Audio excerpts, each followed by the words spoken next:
আসসালামু আলাইকুম ওরহমতুল্লাহি ওবরকাতুহু। আলহামদুলিল্লাহি রব্বিল আলামিন ওয়াসসালাতু ওয়াসসালামু আলা আশরাফিল আমবিয়া ওয়াল মুরসালিন নবিয়িনা মুহাম্মাদিন ওয়া আলা আলিহি ওয়া আসহাবিহি ওয়া মান তাবিআহুম বিইহসান ইলা ইয়াউমিদ্দিন। সুপ্রিয় দর্শক, দিনী ভাই বোন, শুরুতে আল্লাহ রাব্বুল আলামিনের অসংখ্য অগণিত শুকরিয়া যে মহান রাব্বুল ইজ্জত ওয়াল জালাল মেহেরবানি করে আমাদেরকে লম্বা একটি সময়ের পর, বলা যেতে পারে রমাদান এবং রমাদান পরবর্তী একটি দীর্ঘ সময় পর, আবারও আমাদের যেই লাইভ আয়োজন ফতোয়া সমাধান, এই অনুষ্ঠানে, এই আয়োজনে আমাদেরকে উপস্থিত হওয়ার, আপনাদের সামনে আসার তৌফিক দিয়েছেন। এই জন্য আল্লাহ রাব্বুল আলামিনের প্রথমে শুকরিয়া আদায় করি, আলহামদুলিল্লাহ। দ্বিতীয়, আল্লাহ সুবহানাহু ওয়া তাআলার অসংখ্য অগণিত অফুরন্ত শুকরিয়া এই জন্য যে আল্লাহ সুবহানাহু ওয়া তাআলা আমাদের সবাইকে রমাদানের মতো একটি অত্যন্ত মহিমান্বিত, সম্মানিত, ফজিলতপূর্ণ একটি মাস আমাদেরকে আল্লাহ রাব্বুল আলামিন নেয়ামত হিসেবে দিয়েছেন, এবং আমরা আমাদের যাদের যতটুকু সাধ্যে ছিল ততটুকু আমরা এই নেয়ামতকে গনিমত হিসেবে গ্রহণ করেছি এবং কাজে লাগানোর জন্য চেষ্টা করেছি। আমরা আল্লাহ তাআলার কাছে শুকরিয়া আদায় করি যে আল্লাহ সুবহানাহু ওয়া তাআলা যেভাবে এই রমাদান আমাদেরকে দিয়েছেন, যেন আমরা আরও রমাদান লাভ করতে পারি। আল্লাহ তাআলা আমাদেরকে তৌফিক দান করুন, এবং আল্লাহ সুবহানাহু ওয়া তাআলা আমাদেরকে রমাদান পরবর্তী রমাদানে আমরা যে আমল করতে পেরেছি, রমাদানে আমরা যে প্রচেষ্টা প্রয়াস চালাতে পেরেছি, সে প্রচেষ্টা ও প্রয়াস যেন আমরা রমাদান পরবর্তী সময় চালাতে পারি, সেটাকে অব্যাহত রাখতে পারি, সেই তৌফিক আল্লাহ সুবহানাহু ওয়া তাআলা আমাদেরকে দান করুন। বন্ধুগণ, একটি গুরুত্বপূর্ণ বিষয় এর মাধ্যমে আমি আমার আলোচনা শুরু করবো ইনশাআল্লাহ তাআলা। সেটি হচ্ছে রাসূলুল্লাহ সাল্লাল্লাহু আলাইহি ওয়াসাল্লাম একটি হাদিস আপনাদেরকে জানাবো। আল্লাহ নবী সাল্লাল্লাহু আলাইহি ওয়াসাল্লাম ইরশাদ করেন, মা মিন আবদিন ইউসাল্লি আলাইয়া, যেই বান্দা আমার উপর দরুদ পাঠ করে, যখনই সে দরুদ পাঠ করবে, ইল্লা সাল্লাত আলাইহিল মালাইকাতু, ফেরেশতাগণ তার উপর তখনই সালাত পেশ করে থাকে। ফেরেশতাদের সালাত হচ্ছে আল্লাহ রাব্বুল আলামিনের কাছে মাগফিরাতের জন্য দোয়া করতে থাকে। আপনি যদি রাসূলুল্লাহ সাল্লাল্লাহু আলাইহি ওয়াসাল্লামের দরুদ পাঠ করতে থাকেন, আল্লাহ রাব্বুল আলামিনের পক্ষ থেকে নিয়োজিত একদল ফেরেশতা, একজন দুজন বলেন নাই, রাসূলুল্লাহ সাল্লাল্লাহু আলাইহি ওয়াসাল্লাম হাদিসের মধ্যে বলেছেন, ইল্লা সাল্লাত আলাইহিল মালাইকাতু, যে আল্লাহ তাআলার পক্ষ থেকে একদল ফেরেশতা, ফেরেশতাকে মালাইকা বলা হয়েছে এখানে, একদল ফেরেশতা তার উপর দরুদ অথবা সালাত পাঠ করবে। এই সালাত পাঠ করার অর্থ দুটি, একটি হচ্ছে তার জন্য মাগফিরাতের জন্য দোয়া করবে, অথবা তার জন্য আল্লাহ রাব্বুল আলামিনের কাছে দোয়া করবে। মাদামা ইউসাল্লি আলাইয়া, যতক্ষণ পর্যন্ত সে আমার উপর দরুদ পাঠ করবে, যতক্ষণ পর্যন্ত আপনি দরুদ পাঠ করবেন, ততক্ষণ পর্যন্ত একদল ফেরেশতা আল্লাহ রাব্বুল আলামিনের পক্ষ থেকে নিয়োগপ্রাপ্ত হয়ে আপনার জন্য আল্লাহ রাব্বুল আলামিনের কাছে হয়তো দোয়া করবে, অথবা মাগফিরাতের জন্য দোয়া করবে। ফালিয়ুকিল্লাল আবদু মিন যালিকা আও লিয়ুকসির, সুতরাং বান্দা ইচ্ছা করলে আমার উপর দরুদ পাঠ কম করবে, অথবা ইচ্ছা করলে সে অধিক পরিমাণে দরুদ পাঠ করবে। সে যেটা চায় সেটা করতে পারবে। আসুন না আমরা আমাদের অবসর সময়কে যেন রাসূলুল্লাহ সাল্লাল্লাহু আলাইহি ওয়াসাল্লামের উপর দরুদ পাঠ করার মাধ্যমে আমরা কাটাতে পারি। আল্লাহ তাআলা আমাদেরকে তৌফিক দান করুন, এবং সেই আলোকে যেন আমরা নিজেদের জীবনকে গড়ে তুলতে পারি। এই সংক্ষিপ্ত দৃষ্টি আকর্ষণের পরপরই আমরা দ্রুত চলে যাচ্ছি আপনাদের আজকে যে প্রশ্ন, সেই প্রশ্নে ইনশাআল্লাহ তাআলা। আসুন প্রশ্নের এই আলোকিত জগতে আপনারা যে প্রশ্নগুলো পাঠিয়েছেন, তার মধ্যে প্রশ্ন করেছেন, আসসালামু আলাইকুম শেখ। ওয়ালাইকুম সালাম রহমতুল্লাহ। রাশিদুল ইসলাম, তিনি পাবনা থেকে প্রশ্ন করেছেন, আমার প্রশ্ন হলো, তাকদীরের প্রতি আমাদের কেমন আকীদা থাকা উচিত? আল্লাহ সব কিছু লিখে রেখেছেন আর আমাদের ইচ্ছা শক্তি ও দিয়েছেন, বিষয়টি দয়া করে বুঝিয়ে দিলে উপকৃত হব। মহান আল্লাহ আপনাকে নেখায় দান করুন। এখানে অনেক বেশি, এক নম্বর কথা হচ্ছে তাকদীর নিয়ে অনেক বেশি খৌদ করা, গভীরে যাওয়ার কোনো দরকার নেই।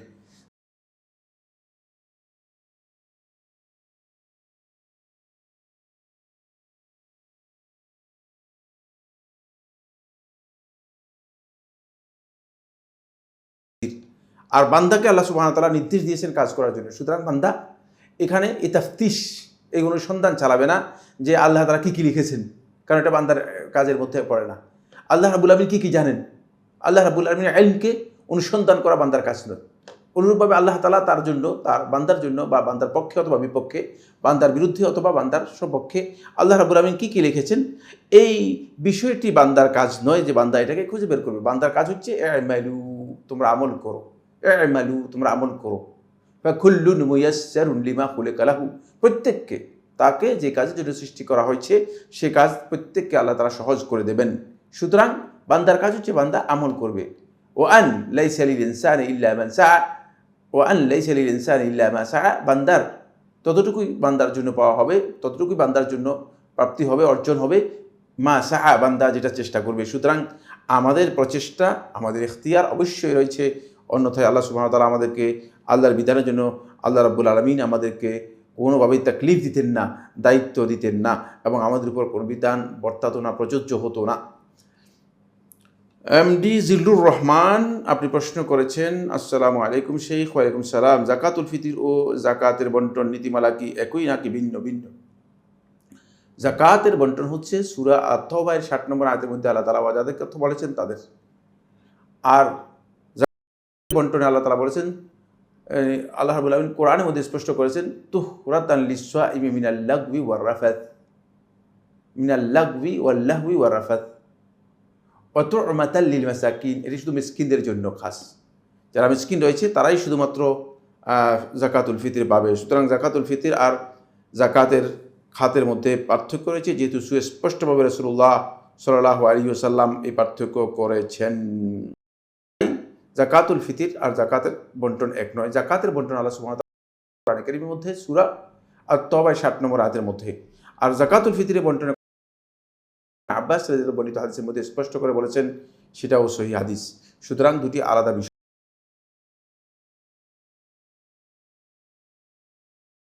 সালাম। দাঁড়িয়ে পেশাবের তুলনামূলক বিধান কি? জাযাকুমুল্লাহ খাইরান। দাঁড়িয়ে পেশাব প্রয়োজন ছাড়া করা জায়েজ নেই। আলেমদের মধ্যে কেউ কেউ হারাম বলেছেন, কেউ কেউ মাকরুহ বলেছেন। যেহেতু রাসূলুল্লাহ সাল্লাল্লাহু আলাইহি ওয়াসাল্লাম ওমর ইবনে খাত্তাব রাদিয়াল্লাহু নিষেধ করেছেন, লা তাবুল কাইমান, দাঁড়িয়ে তুমি পেশাব করো না, আর এটা আল্লাহ নবী সাল্লাল্লাহু আলাইহি ওয়াসাল্লামের সরাসরি নিষেধ। এই নিষেধের পরে ওমর ইবনে খাত্তাব রাদিয়াল্লাহু বলেন, আমি আর কখনো জীবনে দাঁড়িয়ে পেশাব করিনি। তাহলে ওমর ইবনে খাত্তাব রাদিয়াল্লাহু আনহু রাসূলুল্লাহ সাল্লাল্লাহু আলাইহি ওয়াসাল্লামের এই নির্দেশনা ওমর ইবনে খাত্তাব রাদিয়াল্লাহু আনহু সেটাকে কঠিনভাবে নাহি হিসেবে নিয়েছেন। সুতরাং নাহি কমপক্ষে, নাহির হুকুম কমপক্ষে হচ্ছে মাকরুহ, কমপক্ষে হচ্ছে মাকরুহ। আর যেহেতু সরাসরি আল্লাহ নবী সাল্লাল্লাহু আলাইহি ওয়াসাল্লাম নিষেধ করেছেন, তাহলে দাঁড়িয়ে পেশাব করার বিষয়টি রাসূলুল্লাহ সাল্লাল্লাহু আলাইহি ওয়াসাল্লামের যেহেতু সাহাবায়ে কেরামদের আমল, সালাফদের আমল দ্বারা প্রমাণিত হয়নি, তাই এই কাজটি রাসূলুল্লাহ সাল্লাল্লাহু আলাইহি ওয়াসাল্লামের নিষেধাজ্ঞার উপর বহাল থাকবে এবং এটি হারাম হবে বক্তব্য। কিন্তু যদি ওজর থাকে সেটা ভিন্ন বিষয়। প্রশ্ন, আসসালামু আলাইকুম। ওয়ালাইকুম সালাম। ঈদের দিনে ট্রাকে করে উচ্চস্বরে গান বাজানো নিঃসন্দেহে গর্হিত কাজ, কিন্তু এক্ষেত্রে আমাদের প্রতিবাদের ধরন কীরূপ হবে? সালাফি মানহাজের অনুসারী যুবকদের এক্ষেত্রে কিভাবে প্রতিবাদ করা উচিত? কয়েক জায়গায় ট্রাক সাউন্ড বক্স ভাঙচুর করা হয়েছে এবং তাদেরকে মারধর করা হয়েছে, এটা কি কতটুকু সঠিক? না, ট্রাক ভাঙচুর করা, তাদেরকে মারধর করা, এটি সঠিক কাজ হয়নি। তাদেরকে নসিহা করবে, তাদেরকে উপদেশ দেবে, তাদেরকে বলবে যে কাজগুলো গ্রহণযোগ্য নয়। কিন্তু সেখানে এমন কোনো পরিস্থিতি তৈরি করা জায়েজ নেই যে পরিস্থিতির কারণে পরবর্তীতে আইনের লঙ্ঘন হতে পারে। কারণ আমরা জানি যে একটা আইন আছে দেশে। আপনি যদি একজন লোককে মারেন, সেখানে যদি একজন মারা যায়, তাহলে এ দায় কে নেবে? এটা আইনের লঙ্ঘন। খেয়াল রাখতে হবে যে যেহেতু এখানে আইন আছে, সে আইনকে আপনি কোনোভাবেই এড়িয়ে যেতে পারেন না। যেহেতু এটা একটা ল অফ ল্যান্ডের বিষয় রয়েছে, যুক্ত রয়েছে, আপনি এর বাইরে নন, আপনি নিজেকে এর বাইরে মনে করার কিছু সুযোগ নেই। সুতরাং সালাফি হন, খালাফি হন, যেই হন না কেন, তাকে অবশ্যই আইন এর বাইরে যাওয়ার কোনো সুযোগ নেই। সেক্ষেত্রে লোকদেরকে মারধর করা, শাস্তি দেওয়ার বিধান তো মানুষের হাতে দেওয়া হয়নি, মানুষদেরকে শাস্তি দেওয়ার বিধান দেওয়া হয়নি। আপনি সর্বোচ্চ যেটা করতে পারেন সেটা হচ্ছে তাদেরকে প্রতিবাদ করতে পারেন, তাদেরকে বন্ধ করার জন্য জোর করতে পারেন যে বন্ধ করতে হবে ইত্যাদি। কিন্তু সেক্ষেত্রে আপনি মারধর করতে পারেন না, তাদের জিনিসপত্র নষ্ট করতে পারেন না। এই কাজটি আপনার জন্য বৈধ নয়। হ্যাঁ, একটি ক্ষেত্রে আপনার জন্য বৈধ হতে পারে, সেটা হচ্ছে যদি সেটা তারা আপনার কর্তৃত্বে কেউ হয়ে থাকে, আপনার অধীনস্থ কেউ হয়ে থাকে, আপনার পরিবারের লোক, আপনার অধীনস্থ যারা আছে তাদের ক্ষেত্রে যদি হয়, তাহলে হয়তো আপনি এতটুকু কর্তৃত্ব পাবেন। কারণ হচ্ছে আপনি তখন ওলিউল আমর, আপনি তাদের অভিভাবক, আপনি তাদের নির্দেশ দেওয়ার মতো ক্ষমতা রাখেন। সেক্ষেত্রে আপনি অভিভাবক হিসেবে ওলায়াতের দিক থেকে আপনি তাদের উপর কর্তৃত্ব রাখতে পারেন। সেই কর্তৃত্ব যদি আপনার থাকে, তারা আপনার জন্য বৈধ রয়েছে। কিন্তু রাস্তার একদল লোক, আপনি যাদেরকে চেনেন না, যাদের উপর আপনার কোনো ধরনের ওলায়া নেই, লাইসা লাকুম আলাইহিম সুলতান, তাদের উপর কোনো ধরনের সুলতান নেই, কোনো ধরনের ক্ষমতা নেই, আপনি জোর করে তাদের সাথে মানে চিল্লাচিল্লি করে তাদেরকে মারধর করবেন, এটি ইসলামী শরিয়ার বিধান নয়, কারণ এক্ষেত্রে আইনের লঙ্ঘন হয়ে থাকে। দ্বিতীয়ত, শাস্তি দেওয়ার বিধান কিন্তু আল্লাহ সুবহানাহু ওয়া তাআলা কোনো ব্যক্তির হাতে ন্যস্ত করেননি। সরাসরি আমি ইচ্ছা করলে কাউকে শাস্তি দিতে পারবো না। তাহলে আমার মনে হয় আমরা বুঝতে পেরেছি যে এই মানহাজ মূলত সঠিক হয়নি। সুমন এসকে আপনি প্রশ্ন করেছেন, ফিতরা কি জমা করে ঈদের পর দেওয়া যাবে? না, ফিতরা যিনি জমা করবেন তিনি গুনাহগার হবেন, এবং ঈদের পর যদি তিনি দিয়ে থাকেন তিনি গুনাহগার হবেন। এতে তার এই ওয়াকালাত জায়েজ নেই, তিনি খেয়ানত করেছেন। সুতরাং এই কাজটি বৈধ নয়। যদি কেউ করে থাকেন তাহলে তিনি গুনাহগার হবেন, কোনো সন্দেহ নেই, এবং ফিতরা আদায় হবে না। ফাইন আদ্দাহা বাদা সালাতি ফাহিয়া সাদাকাতুম মিনাস সাদাকাত। রাসূলুল্লাহ সাল্লাল্লাহু আলাইহি ওয়াসাল্লাম একেবারে স্পষ্ট করে বলে দিয়েছেন, স্পষ্ট করে আল্লাহ নবী সাল্লাল্লাহু আলাইহি ওয়াসাল্লাম জানিয়ে দিয়েছেন, ফাইন আদ্দাহা, যদি সে এটা আদায় করে থাকে বাদা সালা, মানে সলাতুল ঈদ, ঈদের সলাতের পরে, ফাহিয়া সাদাকাতুম মিনাস সাদাকাত, এটি সাদাকাতুল ফিতর হিসেবে গ্রহণযোগ্য হবে না, এটি এক প্রকারের সদকা হবে। অবশ্যই সদকা হবে, কিন্তু সাদাকাতুল ফিতর হিসেবে আল্লাহ রাব্বুল আলামিনের কাছে কাবুল বা গ্রহণযোগ্য হবে না। সুতরাং যেটা সাদাকাতুল ফিতর হিসেবে আল্লাহ তাআলার কাছে গ্রহণযোগ্য হবে না, সেটা আপনি আদায় জমা করলে আপনি গুনাহগার হবেন। হাবিবুর রহমান আপনি প্রশ্ন করেছেন, আসসালামু আলাইকুম। ওয়ালাইকুম সালাম। আমার জন্য দোয়া করবেন যাতে শয়তানের ধোঁকা থেকে দূরে থাকতে পারি, মায়ের প্রতি ইহসান করতে পারি, ভাইয়ের প্রতি সম্মান দেখাতে পারি। দিন দিন আমার ব্যবহার আচরণ কেমন যেন হয়ে যাচ্ছে, আমাকে একটু নসিহত করবেন। আপনি বেশি বেশি করে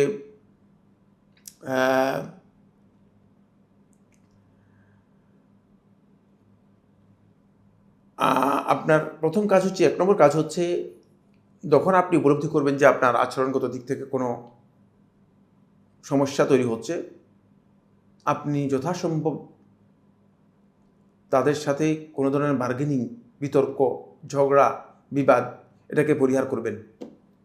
এখন থেকে আপনি ঝগড়া বিবাদকে পরিহার করবেন। 2 নম্বর হচ্ছে আপনি আপনার মুখটাকে পরিপূর্ণরূপে সংযত রাখবেন। 3 নম্বর হচ্ছে আপনি বেশি বেশি করে আল্লাহ রাব্বুল আলামিনের কাছে আশ্রয় প্রার্থনা করবেন শয়তান এবং নফস থেকে, এমন মিন শুরুরি আনফুসিনা ওয়া মিন সাইয়্যাতি আমালিনা, নাউযু বিল্লাহি মিন শুরুরি আনফুসিনা ওয়া মিন সাইয়্যাতি আমালিনা। এটা বেশি বেশি করে পড়ার জন্য চেষ্টা করবেন। আব্দুল্লাহ বিন সিকান্দার আপনি প্রশ্ন করেছেন, আসসালামু আলাইকুম ওয়া রাহমাতুল্লাহি ওয়া বারাকাতুহু। ওয়া আলাইকুম সালাম ওয়া রাহমাতুল্লাহি ওয়া বারাকাতুহু। উস্তাদ, আমরা যুবকরা কিভাবে বেশি বেশি ইলম অর্জন করতে পারি? আমরা জানি শিক্ষিত যুবকরা বেশি ফাসাদে লিপ্ত হয় ইলমের অভাবে, তাই আমাদের সংশোধনের জন্য কিছু নসিহত করুন ইয়া শেখ। বারাকাল্লাহু ফিকুম। প্রথম কথা হচ্ছে, যুবকদের প্রথম কাজ হচ্ছে, যুবকরা ইলম অর্জনের ক্ষেত্রে অবশ্যই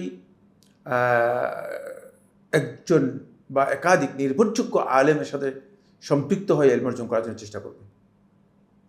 যুবকরা ফিতনার থেকে নিজেদেরকে দূরে রাখতে হলে অবশ্যই যুবকদের জন্য একটা শেড থাকতে হবে, যিনি বুঝেন কোনটা ফিতনা হয়। এই জন্য প্রথম কাজ হচ্ছে ইলম অর্জনের জন্য যুবকরা এক বা একাধিক আলেম, নির্ভরযোগ্য আলেম, যারা হাক্কানি এবং রব্বানি আলেম, যাদের সাথে ইলমের সম্পর্ক রয়েছে, যাদের সাথে আমলের সম্পর্ক রয়েছে, এবং যাদের ইলমের সাথে ইলমুস সালাফদের ইলমের সম্পর্ক রয়েছে, এই ধরনের এক পর্যায়ের আলেমদের সাথে তারা একটা নিবিড় সম্পর্ক রাখবে, যাতে করে কোনোভাবেই ফিতনা তাদেরকে আক্রান্ত করতে না পারে। কারণ ইলম অর্জন করার আগে যদি তাকে ফিতনা আক্রান্ত করে, তাহলে সেই ইলমের মাধ্যমে হেদায়েত লাভ করতে পারবে না, বরং সে ভুল ইলম অর্জন করবে। দ্বিতীয় নম্বর যে কাজটি, সেটা হচ্ছে এই ইলম অর্জন করবে, মানে নিজে ইলম অর্জন করবে নিজেকে বাড়াই করার জন্য নয়। ইলম অর্জন করে অনেক কেউ লিয়াবতাগি বিহি আলাদা দুনিয়ার বিভিন্ন ধরনের বস্তু, দুনিয়ার যে সম্পদ আছে, দুনিয়ার চাকচিক্য, দুনিয়ার সুযোগ নেওয়ার জন্য, দুনিয়ার সুযোগ সুবিধা নেওয়ার জন্য। কেউ ইলম অর্জন করে লিমাদা, যাতে করে সে একটা মানসাব অথবা একটা সম্মান অর্জন করতে পারে। কেউ ইলম অর্জন করে কেন? লিউমারিয়া বিহিল উলামা, আলেমদের সাথে ঝগড়া করার জন্য, অথবা লিউবাহিয়া বিহি সুফাহা, নির্বুদ্ধের কাছে নিজেকে বড় করে তোলার জন্য। যদি এই টার্গেট ইলমের জন্য থাকে, তাহলে সেই তো ইলম অর্জন করার কোনো অর্থ নেই। সে ইলম অর্জন করা আর না করা সমান। এবং আমাদের সমাজের মধ্যে এই ধরনের আলেমদের এবং এই ধরনের লোক যারা ইলম অর্জন করছে যুবকদের মধ্যে, এদের সংখ্যাই বেশি। হয়তো 3 পৃষ্ঠা 4 পৃষ্ঠা অথবা 4টা বই 5টা বই পড়ার পরে তিনি দেখা যাচ্ছে আলেমদের কাছে এসে তিনি বিতর্ক তৈরি করার জন্য চেষ্টা করছেন। এটা তার কাজ নয়। তার দায়িত্ব নয়, তার দায়িত্ব হচ্ছে তিনি ইলমের পুরা জায়গায় যেতে হবে। তিনি ইলমের এক বিগতের মধ্যে প্রবেশ করেছেন। ইলম হচ্ছে, আবু দারদা রাদিয়াল্লাহু তাআলা বর্ণনা করেছেন, আল ইলমুল সালাসাতু আশবার, ইলম হচ্ছে 3 বিগত। সুতরাং এক বিগতে প্রবেশ করেই আপনি হইচই করলে চলবে না। আপনাকে ইলমের পরিপূর্ণ প্রথম বিগত, দ্বিতীয় বিগত, তৃতীয় বিগত পর্যন্ত পরিপূর্ণ প্রবেশ করলে আপনি বুঝতে পারবেন যে এতক্ষণ পর্যন্ত আমি যা জেনেছি, আমি মূর্খতা আমার অনেক বৃদ্ধি পেয়েছে। আমি বুঝতে পেরেছি যে আমি আসলেই ইলম অর্জন করতে পারি নাই, এখন আমাকে ইলম অর্জন করতে হবে। সুতরাং এক্ষেত্রে যুবকদেরকে অবশ্যই খেয়াল রাখতে হবে, টার্গেট ঠিক থাকতে হবে। 3 নম্বর যে পয়েন্টটি সেটা হলো এই ইলম অর্জনের সাথে ইলমের জন্য দুটি জিনিসকে সংযুক্ত করতে হবে। একটা হচ্ছে আমল এবং তাকওয়া। আমল এবং তাকওয়া। ইলমের সাথে যে ব্যক্তি আমল এবং তাকওয়াকে সংযুক্ত করতে পারেনি, তার ইলমের কোনো অর্থ নেই, এবং সে ইলম যতই অর্জন করুক না কেন, বেশি অর্জন করলেও কোনো লাভ নেই। আর আপনি যদি কম ইলম অর্জন করে থাকেন, ইলমের সাথে যদি তাকওয়া এবং আমলকে যুক্ত করেন, তাহলে আপনার এই ইলম অনেক বেশি সমৃদ্ধ হবে, অনেক বেশি শক্তিশালী হবে, অনেক বেশি উপকারী হবে। দেখেন, এই জন্য আল্লাহ রাসূল সাল্লাল্লাহু আলাইহি ওয়াসাল্লাম আমাদেরকে যখন ইলম অর্জন করার কথা বলেছেন, রাসূলুল্লাহ সাল্লাল্লাহু আলাইহি ওয়াসাল্লাম কী বলেছেন আমরা দেখি। রাসূলুল্লাহ সাল্লাল্লাহু আলাইহি ওয়াসাল্লাম আমাদেরকে বলেছেন, আল্লাহুম্মা রযুকনি ইলমান নাফিআ ওয়া রিজকান তাইয়্যিবা ওয়া আমালান মুতাকাব্বালা। ইলমান নাফিআ, উপকারী ইলম। সকল ইলম দরকার নেই যে ইলম আপনার উপকারে আসবে না। এই ইলম অর্জন করে লাভ কী হবে? যে ইলমের মাধ্যমে আপনি মানুষের কল্যাণ করতে পারবেন না, সে ইলম অর্জন করে আপনার কোনো দরকার নেই।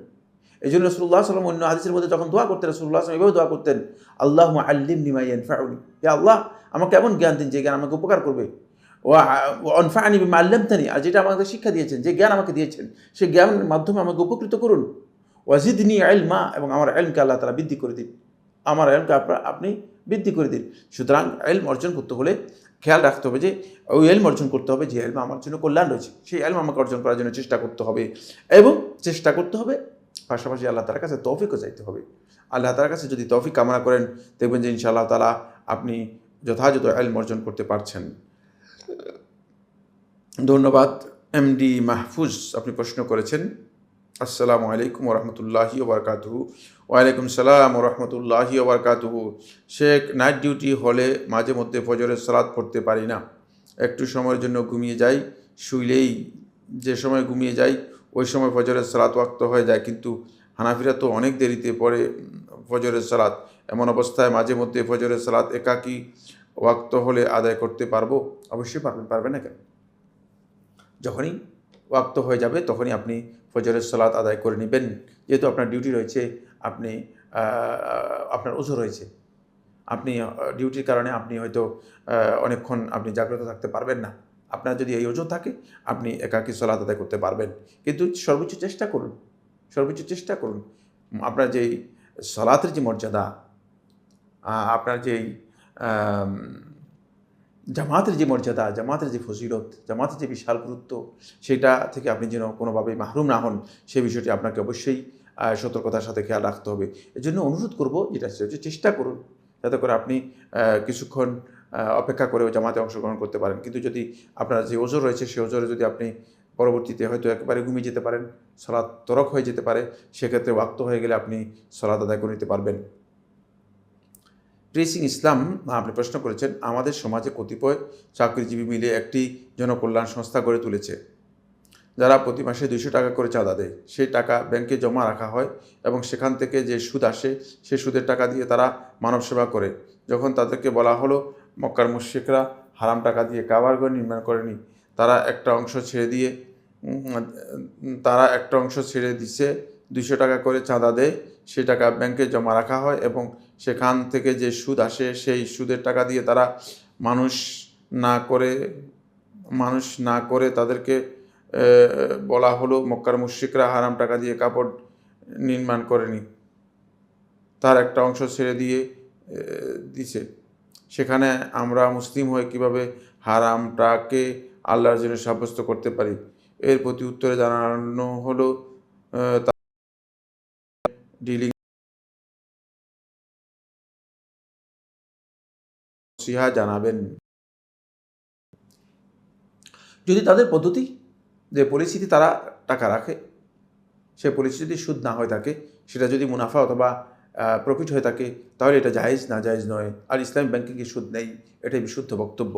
যারা বলেছেন যে ইসলাম ব্যাংকে সুদ রয়েছে, তারা ইসলাম ব্যাংকিং সম্পর্কে অজ্ঞতা রয়েছে, তাদের না জানার বিষয় রয়েছে। কারণ হলো ইসলামী ব্যাংক যাদের কাছ থেকে টাকা নিয়ে থাকে মোদারাবা পদ্ধতি টাকা নেই, এবং মোদারাবা পদ্ধতিতে তাদেরকে সেখান থেকে মোদারাবার যে লাভ হয়ে থাকে সেই লাভ তাদেরকে দেওয়া হয়ে থাকে। এখানে সুদের কোনো চুক্তি হয় না এবং সুদ দেওয়াও হয় না। ফারহানা মুনতাসির মাহিয়া প্রশ্ন করেছেন, সে জেনার ফাঁদে বারবার পড়ে যায়, অশ্লীলতা থেকে নিজেকে বাঁচিয়ে রাখার সহজ এবং কার্যকর কিছু নসিহত করুন। হ্যাঁ, এটি ভয়ঙ্কর অপরাধ, এবং আপনি যে প্রশ্ন করেছেন সেই প্রশ্ন অত্যন্ত ভয়ঙ্কর অবস্থা। যদি কেউ অবস্থা পড়ে যায় তাহলে তার জন্য ওয়াজিব হচ্ছে তিনি নিজেকে 100% ক্লোজ করে নেবেন। তিনি বাহিরে কোথাও যাবেন না, অন্যদের সাথে সম্পর্ক রাখবেন না, অন্যদের সাথে যোগাযোগ রাখবেন না, তিনি প্রয়োজনে মোবাইল বন্ধ করে দেবেন এবং সকল প্রকার অবস্থান থেকে নিজেকে আলাদা করে নেবেন এবং তওবা করবেন পরিপূর্ণরূপে। তিনি যদি সত্যিকার তওবা করতে পারেন তাহলে দেখবেন যে তিনি নিজেকে রক্ষা করতে পারবেন। তিনি আল্লাহকে এবং জাহান্নামকে ভয় করবেন, কারণ তার শাস্তি অত্যন্ত জঘন্য। রাসূলুল্লাহ সাল্লাল্লাহু আলাইহি ওয়াসাল্লাম যে শাস্তির কথা বলেছেন এর চেয়ে ভয়ঙ্কর শাস্তি আর নেই। সুতরাং কিতাবুল জানায়েজ সহিহ বুখারীর মধ্যে দেখে নেবেন যে কত কঠিন শাস্তির কথা আল্লাহ রাসূল সাল্লাল্লাহু আলাইহি ওয়াসাল্লাম বলেছেন। সুতরাং যিনি জেনা লিপ্ত হচ্ছেন তিনি সবচেয়ে ভয়ঙ্কর অপরাধী।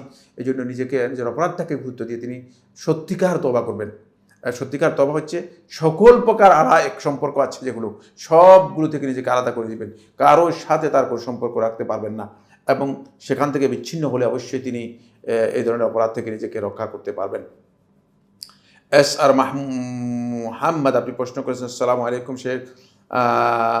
প্রশ্ন, আমি একজন যুবক, পড়াশোনা শেষ করছি, খুব দ্রুত আমার একটা উত্তম ইনকাম সোর্স প্রয়োজন, নিজের চেষ্টা পাশাপাশি শরীয়তসম্মত কি আমল করব জানাবেন অনুগ্রহ করে। বেশি বেশি করে আল্লাহ তাআলার কাছে দোয়া করুন, 5 ওয়াক্ত নামাজ নিয়মিত পড়ুন, আত্মীয়তার সম্পর্ক বজায় রাখুন, নিয়মিত আত্মীয়তার সম্পর্কটা রক্ষা করুন, 5 ওয়াক্ত নামাজ নিয়মিত আদায় করুন, তারপরে আল্লাহ রাব্বুল আলামিনের কাছে বেশি বেশি করে দোয়া করুন। 5 ওয়াক্ত সালাত যেন কোনোভাবে মিস না যায়, 5 ওয়াক্ত সালাত জামাতে অবশ্যই আদায় করতে হবে। ইনশাআল্লাহ আল্লাহ সুবহানাহু ওয়া তাআলা খুব দ্রুত হয়তো ব্যবস্থা করে দিবেন। আব্দুল মুকিত আপনি প্রশ্ন করেছেন, শেখ অনেকে বলে নামাজে দুনিয়াবি কোনো চিন্তা কিছু চাওয়া যাবে না, কথাটি কতটুকু সঠিক? দুনিয়াবি বলতে কী বোঝায়? দুনিয়ার কোনো জিনিস নামাজের মধ্যে চাওয়া এটি জায়েজ। তো আমরা তো দুনিয়ার জিনিসই আল্লাহর কাছে চাইবো, শুধুমাত্র আখিরাতের জিনিস চাইবো? দুনিয়ার জিনিস তাহলে কার কাছে চাইবো? দুনিয়ার জিনিস আল্লাহ তাআলার কাছে চাওয়া আমাদের জন্য অপরিহার্য। আমরা দুনিয়ার জিনিসও আল্লাহ রাব্বুল আলামিনের কাছে চাইবো, এবং সালাফদের আমল সাব্যস্ত রয়েছে। রাসূলুল্লাহ সাল্লাল্লাহু আলাইহি ওয়াসাল্লাম সহিহ হাদিসের মধ্যে স্পষ্ট করে বলেছেন, জুতার ফিতা যদি কারো নষ্ট হয়ে যায় তাহলে সেটাও সে আল্লাহ তাআলার কাছে চাইতে পারবে। সুতরাং প্রশ্নই আসে না। দুনিয়াবি জিনিস বলতে জুতার ফিতা তো একেবারেই সামান্য জিনিস, তো আপনি দুনিয়ার জিনিস সালাতের মধ্যে চাইতে পারবেন না, এই বক্তব্য মোটেও সঠিক নয়। ফারুক আহমদ আপনি প্রশ্ন করেছেন, হাদিসে জ্বরকে জাহান্নামের উত্তাপ বলা হয়েছে এবং তা পানি দিয়ে ঠান্ডা করতে বলেছে। এখানে মাথায় পানি দেওয়া উদ্দেশ্য নাকি গোসল করা উদ্দেশ্য? না, মাথায় পানি দেওয়া উদ্দেশ্য নয়, গোসল করা উদ্দেশ্য। মাথা পানি দেওয়া উদ্দেশ্য নয়। ঠান্ডা করতে হলে পুরো শরীরটাকে ঠান্ডা করতে হবে, শুধু মাথা ঠান্ডা করলে তো যথেষ্ট হবে না। মাথা ঠান্ডা করলে যথেষ্ট হবে না। এই জন্য আগেকার সময় দেখা যেত যে জ্বর হইলে তাকে কাপড় চোপড় দিয়ে একেবারে গায়ের উপর দিয়ে ল্যাপ তোষক ইত্যাদি দিয়ে গায়ের উপর দিয়ে সবগুলো দিয়ে তাকে একেবারে আবদ্ধ করে দেওয়া হতো, আরও উত্তপ্ত হয়ে যেত, পরে জ্বর এসে কষ্ট পেত। কিন্তু পরবর্তী সময় দেখা গিয়েছে গবেষণার মাধ্যমে যে মাথাকে অন্তপক্ষে সেভ করার জন্য মাথার মধ্যে পানি দেওয়া হতো। কিন্তু সত্যিকার রাসূলুল্লাহ সাল্লাল্লাহু আলাইহি ওয়াসাল্লাম যে কথা বলেছেন সেটা হয়তো আমাদের মেডিকেল সায়েন্স অনেক দিন বুঝতে পারেনি, অনেক দিন পায়নি। ফলে মেডিকেল সায়েন্স পরবর্তীতে সেটা আবিষ্কার করতে সক্ষম হয়েছে। না, জ্বর হলে এমনটি নয়। জ্বর হলে যদি আপনি পরিপূর্ণরূপে একাধিকবার গোসল করেন, সম্পূর্ণরূপে একাধিকবার গোসল করেন, তাহলে আপনার শরীরের জ্বর কী হবে, আস্তে করে স্তিমিত হয়ে যাবে, কমে যাবে এবং ঠান্ডা হবে। এতে আপনি জ্বরের যে প্রভাব আছে শরীরের উপর সেটা থেকে আপনি রেহাই পাবেন, অন্তপক্ষে সেখান থেকে কিছুটা মুক্তি পাবেন। কিন্তু আপনি যে একেবারে 100% সুস্থ হয়ে যাবেন এ কথা বলার সুযোগ নেই, কারণ জ্বর একটা লক্ষণ, জ্বর কোনো রোগ নয়। মানে আপনার হয়তো অন্য একটা রোগের কারণে জ্বরের লক্ষণটা আপনার দেখা দিয়েছে, খুব ভালো করে বুঝতে হবে। জ্বরের লক্ষণটা আপনার দেখা দিয়েছে, এই লক্ষণটা কেন এসেছে এই জন্য যে অন্য একটা রোগ হয়তো আপনার মধ্যে দেখা দিয়েছে, এই কারণে। সেক্ষেত্রে আপনি জ্বরের কারণে আপনি হয়তো আপনার জ্বরটা এসেছে, ওই রোগটা আপনার আছে দেখা দিয়েছে, সেটাকে সতর্ক করার জন্য। সেক্ষেত্রে আপনাকে অবশ্যই ওই রোগ থেকে বাঁচার জন্য আপনাকে ব্যবস্থা নিতে হবে। আকরাম মিন্টু আপনি প্রশ্ন করেছেন, আসসালামু আলাইকুম। ওয়ালাইকুম সালাম ওয়া রাহমাতুল্লাহি ওয়া বারাকাতুহু। শাওয়াল মাসের 6 রোজার আগে ভাঙতি রোজাগুলো কি আগে রাখতে হবে? না, ওয়াজিব নয়। আগে রাখতে হবে কথা শুদ্ধ নয়। তবে উত্তম হচ্ছে যদি কেউ আগে রাখতে পারেন ভালো, তিনি আগে রাখতে পারেন ভালো। কিন্তু যদি কারো ওজর থাকে তিনি বাংতি রোজাগুলো পরবর্তীতেও রাখতে পারবেন, কিন্তু শাওয়াল মাসের 6 রোজা তিনি আগে রেখে দিতে হবে, কারণ শাওয়াল মাস চলে গেলে এই 6 রোজা রাখার কোনো সুযোগ নেই, সেক্ষেত্রে কোনো ব্যক্তি যদি রমাদান মাসের পরিপূর্ণ সিয়াম আদায় করতে পারেন নাই, তাহলে তিনি রমাদান মাসের কিছু সিয়াম প্রথমে পালন করবেন বাংতি হিসেবে যেগুলো আছে সেগুলো, তারপরে তিনি শাওয়ালের সিয়াম পালন করবেন। কিন্তু রমাদান মাসের প্রায় সব সিয়াম পালন করেছেন 2-3টা, অথবা একটা সফরের কারণে, অথবা 2টা সফরের কারণে, অথবা 5টা কোনো সুনির্দিষ্ট কারণে কি হয়েছে, ছুটে গিয়েছে। সে অবস্থায় তিনি শাওয়ালের 6টি সিয়াম পালন করতে কোনো ধরনের বাধা নেই। এই বিষয়ে আমার একটা কিতাব রয়েছে, একটা বই রয়েছে, এবং সেখানে আমি বিস্তারিত অনেক দীর্ঘ আলোচনা করেছি, এবং বইটি অত্যন্ত গুরুত্বপূর্ণ। সেই বই থেকে বিস্তারিত জানতে পারবেন ইনশাআল্লাহ তাআলা। আব্দুল আউয়াল, আসসালামু আলাইকুম। ওয়ালাইকুম সালাম। শেখ, প্রশ্ন, ফরজ সালাতে জামাত মিস করলে একাকী আদায় করলে কি কিরাতগুলো কি জোরে পড়বো নাকি আস্তে? যে সমস্ত সালাতে কেরাত জোরে পড়া রয়েছে সেখানে জোরে পড়তে পারেন, সুন্নাহ হচ্ছে জোরে পড়া, আর যদি কেউ জোরে না পড়েন তাহলেও তার জন্য জায়েজ রয়েছে। দ্বিতীয় প্রশ্ন হচ্ছে, সালাতরত ব্যক্তির পাশে কি দুনিয়াবি কথা অথবা ইসলামিক কোনো কথাবার্তা বলা যাবে? তার ডিস্টার্ব হয়, এ ধরনের কথা বলা জায়েজ নেই, তাহলে গুনাহগার হবেন।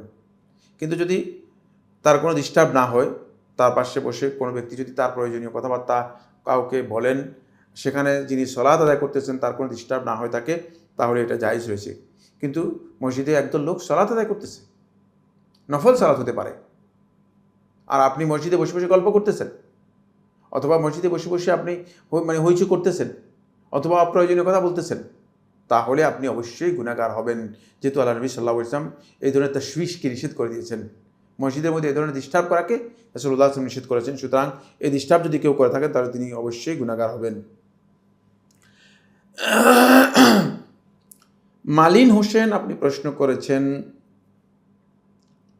বিয়ের মোহরানা দিতে চাইলে মেয়ের বাপ বলে সমস্যা আছে, এখন কি করব? স্পষ্ট হয়নি প্রশ্ন। সমস্যা আছে কি? সমস্যার তো কিছুই নেই। মোহরানা দিতে চাইলে অবশ্যই দিয়ে দিবেন, সমস্যার কোনো সুযোগ নেই। মোহরানা পরিপূর্ণরূপে আদায় করে দিবেন। জিজ্ঞেস করবেন সমস্যাটা কি, কী সমস্যা আছে, কারণ ইসলামী শরীয়তে এটাকে ফরজ করা হয়েছে। সুতরাং মোহরানা মেয়েকে আপনি বুঝিয়ে দিবেন। এখন সমস্যাটা কি তার কাছ থেকে জেনে সেটাকে সুরাহা করার জন্য চেষ্টা করবেন। সমস্যা বলতে হয়তো তিনি কিছু বুঝেন নাই, তিনি মনে করছেন যে মোহরানা দিচ্ছেন, হয়তো বিয়ে শেষ, কার সম্পর্ক বিচ্ছিন্ন হয়ে যাচ্ছে, এমন কিনা। না, আপনি বলবেন যে না, এটা বিয়ের ইসলাম বিধান হচ্ছে মোহরানা আদায় করে দিতে হবে, তাই মোহরানা আমি আদায় করে দিচ্ছি। সেক্ষেত্রে আপনি এটা বুঝিয়ে বলতে হবে, এবং এ বিষয় সম্পর্কে তিনি সমস্যা কী দেখাচ্ছেন, তিনি এই কাজটাকে কিভাবে সমস্যা হিসেবে চিহ্নিত করেছেন, কিভাবে তিনি মনে করছেন এটা সমস্যা, সেটা আপনাকে ভালো করে জানতে হবে। তাহলে আপনি তাকে বুঝাতে পারবেন যে আপনি যেটাকে সমস্যা মনে করছেন সেটা সমস্যা নয়, বরং সমস্যা হচ্ছে মোহরানা পরিশোধ না করা, এটা হচ্ছে সমস্যা। কারণ হলো এটা আজকে পরিশোধ না করলে এই ঋণ যদি পরবর্তীতে আপনার কাছ থেকে টাকা না থাকে আপনি আদায় করতে পারবেন না, তাহলে আপনি ক্ষতিগ্রস্ত হয়ে যাবেন, আপনি পরবর্তীতে আদায় করাটা আপনার জন্য কঠিন হবে। এই বিষয়টা বুঝতে হবে। সুমন এসকে, জাকাতের টাকা দিয়ে কি বাবার ঋণ পরিশোধ করা যাবে? না, জাকাতের টাকা দিয়ে বাবার ঋণ পরিশোধ করা হারাম, জায়েজ নেই, জাকাত আদায় হবে না। বাবার ঋণ পরিশোধ করা জায়েজ নেই, জাকাত আদায় হবে না। বাবার ঋণ যেটা রয়েছে সেটা আপনি নিজের টাকা দিয়ে আদায় করে দিতে হবে। বাবা যদি চায় তাহলে বাবার ঋণটা আপনি নিজের টাকা দিয়ে পরিশোধ করে দিতে হবে। সুতরাং বাবার ঋণ আদায় করা জাকাতের টাকা দিয়ে জায়েজ নেই, কারণ বাবার আপনার সম্পদের মধ্যে হক রয়েছে। এখন বাবাকে আপনি কি ভিক্ষুকদের মধ্যে অন্তর্ভুক্ত করেছেন যে বাবাকে আপনি ঋণ জাকাত দিচ্ছেন? না, আপনার সম্পদের মধ্যে বাবার অধিকার রয়েছে। রাসূলুল্লাহ সাল্লাল্লাহু আলাইহি ওয়াসাল্লাম হাদিসের মধ্যে স্পষ্ট করেছে, আনতা ওয়া মালুকা লিআবিক, তুমি এবং তোমার সম্পদ তোমার পিতার জন্য, পিতার মালিকানায়। তোমার সম্পদও পিতার মালিকানায়, তুমিও তোমার পিতার মালিকানায় আছো। সুতরাং আপনার এই সম্পদ আপনার পিতার মালিকানায় থাকার কারণে তিনি এই সম্পদ থেকে অধিকার পাবেন। এই সম্পদ থেকেই আপনাকে কী করতে হবে? জাকাত, তার ঋণ পরিশোধ করে দিতে হবে, জাকাত থেকে নয়। জাকাত হচ্ছে আল্লাহর সম্পদ, সুতরাং আপনার সম্পদ থেকে তার ঋণ পরিশোধ করবেন, আল্লাহর সম্পদ থেকে নেবেন না, এটা জায়েজ নেই। আসসালামু আলাইকুম। ওয়ালাইকুম সালাম। আমি অনেক আগে না বুঝে আপনি প্রশ্ন করেছেন, না বুঝে নাবালেগা বয়সে আল্লাহকে কোরআন ছুঁয়ে বা মক্কা শরীফের ছবি ছুঁয়ে বিভিন্ন সময় বিভিন্ন বিষয়ে কথা দিয়েছিলাম, কিন্তু পরে তা রাখতে পারিনি এবং কথা দিয়েছি যা আমার পক্ষে রাখা সম্ভব না। আবার আমি অনেক সময় আল্লাহকে শুধু এভাবে বলেছিলাম যে আল্লাহ এটা করব বা করব না, কিন্তু তাও রাখতে পারিনি। যেমন যদি বলি যে আল্লাহ আমি আর গান শুনবো না, তাও শুনলে কি কাফারা দিতে হবে? না, এগুলো আপনি মানে তওবা করেন বেশি বেশি করে, আর এগুলো করবেন না। মানে আল্লাহ তাআলার সাথে তামাশা জায়েজ নেই, এটা আল্লাহ রাব্বুল আলামিনের সাথে আল্লাহ রাব্বুল আলামিনের তামাশা করা এটি হারাম। এই জন্য বেশি বেশি করে আল্লাহ তাআলার কাছে ক্ষমা প্রার্থনা করুন, এবং আপনার মধ্যে মূলত আল্লাহ তাআলার সম্মান এবং মর্যাদা সম্পর্কে ঘাটতি রয়েছে। আল্লাহকে আপনি ভয় করতে পারেননি, আল্লাহকে যেভাবে মূল্যায়ন করা দরকার সেভাবে মূল্যায়ন করতে পারেননি। এজন্য বেশি বেশি করে আল্লাহ রাব্বুল আলামিনের ভয় নিজের অন্তরের মধ্যে নিয়ে আসুন। আল্লাহ তাআলার ভয়কে, আখিরাতের আযাবকে স্মরণ করুন, বেশি বেশি করে তওবা করুন, আর কিছু করতে হবে না। আমিন। আল্লাহর বয়সে আল্লাহকে কথা একই কথাই বারবার লিখেছেন, আল্লাহ হিদায়াত দান করুন। এতবার লিখে এক কথাকে এতবার আমাদের সময় নষ্ট করার দরকার ছিল না।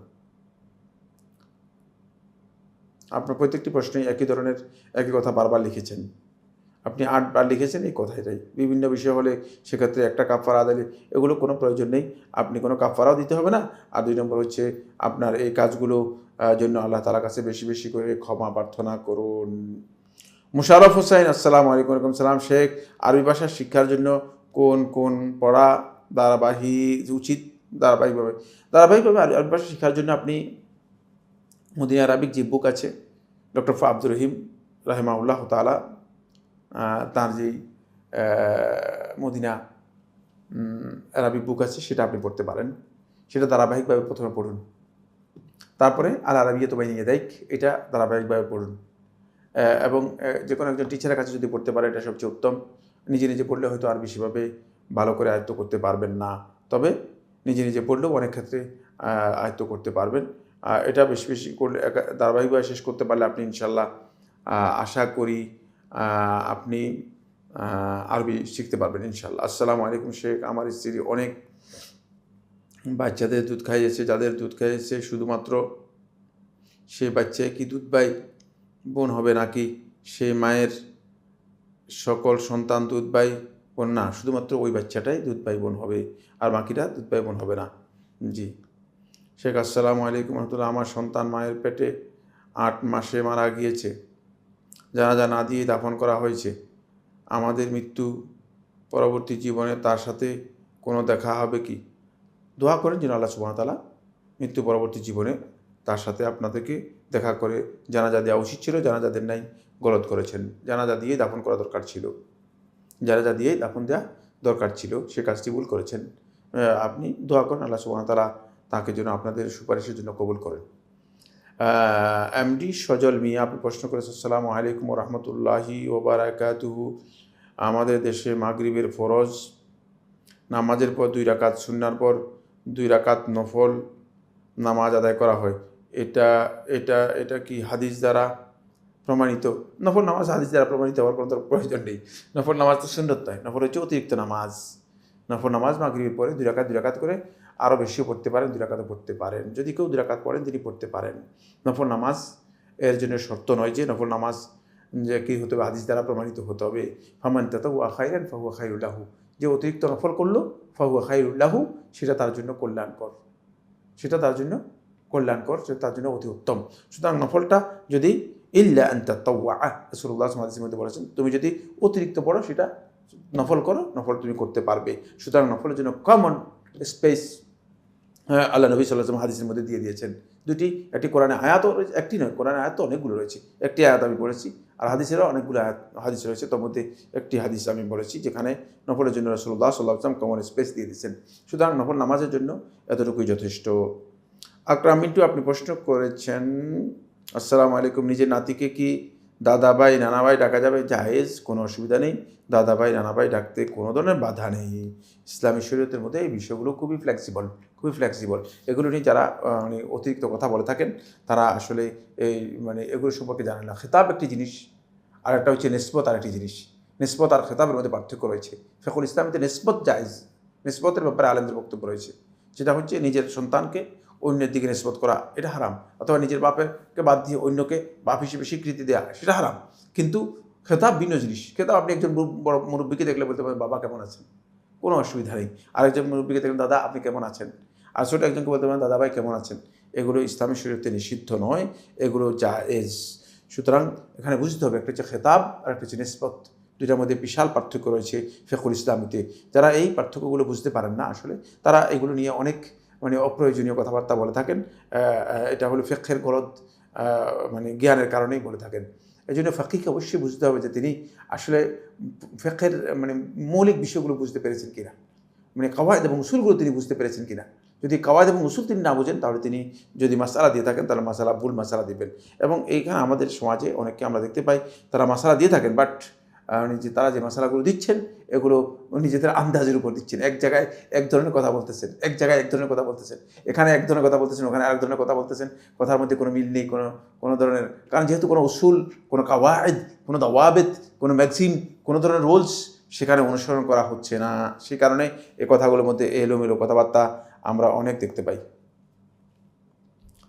আমিনুল হক আপনি প্রশ্ন করেছেন, আসসালামু আলাইকুম, সুদভিত্তিক ব্যাংক থেকে লোন নিয়ে কৃষিকাজ বা বিভিন্ন ধরনের ফলের বাগান করলে সেখান থেকে লাভ হলে জায়েজ হবে বা বৈধ হবে কি না? আপনার সুদভিত্তিক লোন নিলে সেই লোন নেওয়াটা হারাম, সে কাজটা হারাম।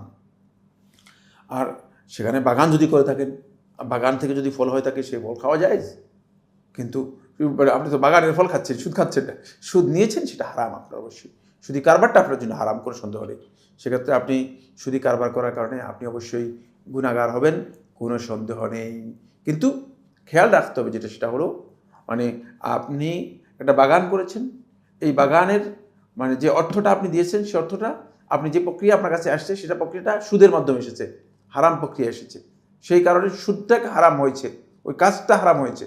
কিন্তু যেহেতু বাগান করেছেন, গাছ লাগিয়েছেন, গাছের মধ্যে শ্রম দিয়েছেন, তারপরে শ্রমিক রেখেছেন, লোক রেখেছেন, তারপরে সেখানে ফল হয়েছে, তারপরে সে ফল খাচ্ছেন, এই খাওয়াটা, এই বিক্রি করাটা, এগুলো এই লোকের জন্য জায়েজ, এটা হারাম নয়। কিন্তু তিনি সুদের যে লেনদেন করেছেন, সেই লেনদেন তার সম্পূর্ণরূপে হারাম। হাজা সুবহানাকা আল্লাহুম্মা ওয়া বিহামদিকা আশহাদু আল্লা ইলাহা ইল্লা আনতা আস্তাগফিরুকা ওয়া আতুবু ইলাইক। আসসালামু আলাইকুম ওয়া রাহমাতুল্লাহি ওয়া বারাকাতুহু।